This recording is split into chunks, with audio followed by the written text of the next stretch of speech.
मेरा नाम संजय कुमार है और मैं प्रैक्टिसिंग एडवोकेट सुप्रीम कोर्ट और आज मैं हिमाचल प्रदेश में आया हूँ। एक मैटर है, PIL है, public interest litigation, Kalpana Devi versus state of Himachal Pradesh and others.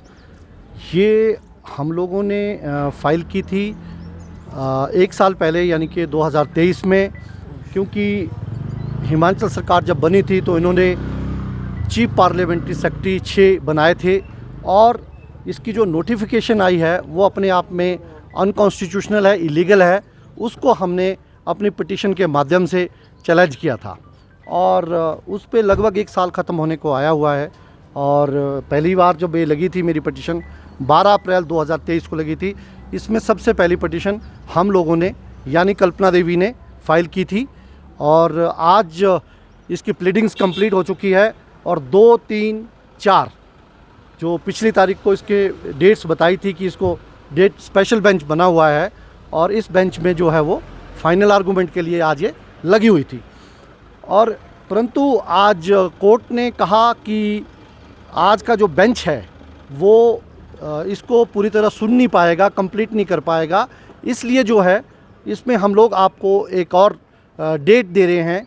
परंतु कोर्ट ने कहा कि ये इसमें कॉन्स्टिट्यूशनलिटी इन्वॉल्व है, बड़ा इशू है और हिमाचल सरकार ने इसमें कोशिश की कि इसमें 22 से भी डेट जो है वो 27 के बाद ली जाए। परंतु कोर्ट ने कहा कि आप लोगों ने एन नंबर ऑफ टाइम इस तरह के एक्सक्यूज से आए हैं कि उन्होंने कहा कि आप इम्प्लीमेंट की एप्लीकेशन जो है वो हम लोगों ने सुप्रीम कोर्ट में लगाई हुई है, जो 26 या 27 के बाद लगेगी, तो इसलिए ये केस उस दिन लगाया जाए।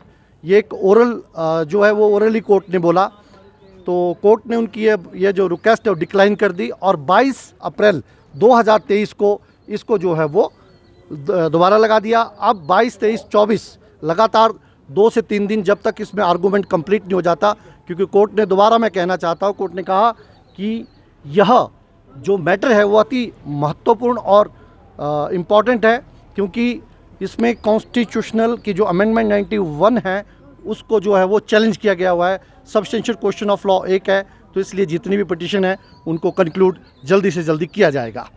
क्या उम्मीद कर रहे हैं कि इस बार जो है कोई निर्णय पर पहुंचेगा सर? एक कोर्ट में देखो, कोर्ट का एक प्रोसीजर होता है। पहले तो पिटीशन फाइल की जाती है, फिर दूसरा पक्ष उसमें काउंटर रिप्लाई यानी कि काउंटर एफिडेविट फाइल करता है और इस तरह के जो केसेस हैं, वैसे तो इनको जल्दी से जल्दी इनमें निर्णय आते हैं, क्योंकि इसमें जो CPS अपॉइंट किए गए हुए हैं, इसमें काउंटर एफिडेविट में इन लोगों ने, यानी कि हिमाचल सरकार ने स्वीकार किया हुआ है कि उनको MLA से ज़्यादा सैलरी दी जाती है।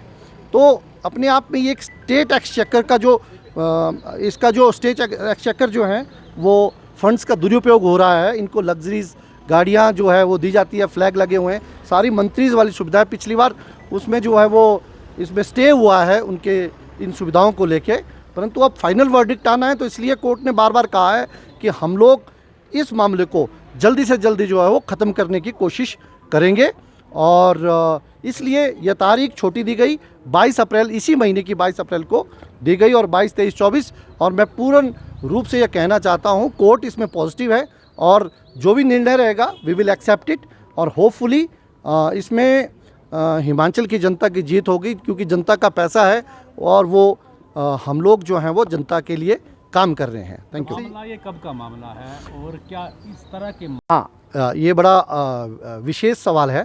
मैंने जैसे कहा कि मेरी यह पिटीशन यानी कि PIL सबसे पहले हिमाचल हाई कोर्ट में इन द अप्रैल यानी कि 12 अप्रैल 2023 को लगी थी। उसके बाद अन्य पिटीशन्स भी आई थी, तो मैं उन पे तो नहीं बात करना चाहूँगा, मैं अपनी पिटीशन की बात करना चाहता हूँ। हमने इसका आधार सुप्रीम कोर्ट की 2 जजमेंट्स ऐसी हैं, जैसे स्टेट ऑफ आसाम के V. Roy versus state of Assam और एक सुकुमार वर्सेस स्टेट ऑफ मणिपुर, 2022 की एक स्टेटमेंट जजमेंट है सुप्रीम कोर्ट की, जिसमें कहा गया हुआ है कि कोई भी अधिकार CPS बनाने का किसी भी स्टेट को नहीं है, क्योंकि जो स्टेट्स ये सहारा लेती हैं, हमने स्पेशल लेजिस्लेशन यानी कि कोई एक्ट बनाया हुआ है, उन एक्ट को ऐसी कोई पावर नहीं है, उन जजमेंट्स ने उनको दरकिनार किया हुआ है। तो इसलिए हम लोग आए हैं और हमने भी जो ये नोटिफिकेशन आई है और जो ये एक्ट है इनको चैलेंज किया हुआ है अपनी PIL माध्यम से। और आपने जो कहा इसको मोर देन 1 ईयर जो है इस कोर्ट में हो चुका है और हमें उम्मीद है कि अब इसका निर्णय जो जल्दी से जल्दी आएगा। क्या ये CPS के पद को हटाने को लेकर है या फिर इनकी सदस्यता का भी खतरा हो सकता है इसमें? देखो, जो इनकी जो इलीगल ओथ है, सदस्यता का हमने बात कही है कि जब किसी की ओथ इलीगल होती है तो उसके साथ साथ CPS को हटाने के भी प्रेयर है।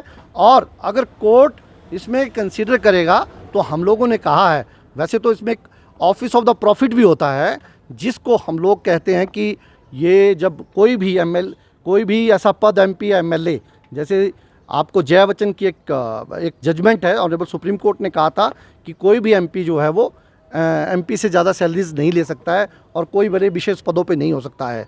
यह तय करना वैसे तो हाई कोर्ट पे ऐसी हमने बात कही थी, मेंशन किया था, पर हमारी प्राइमरी जो मेरी रिक्वेस्ट है वो ये है कि इन CPS को जल्दी से जल्दी हटाया जाए।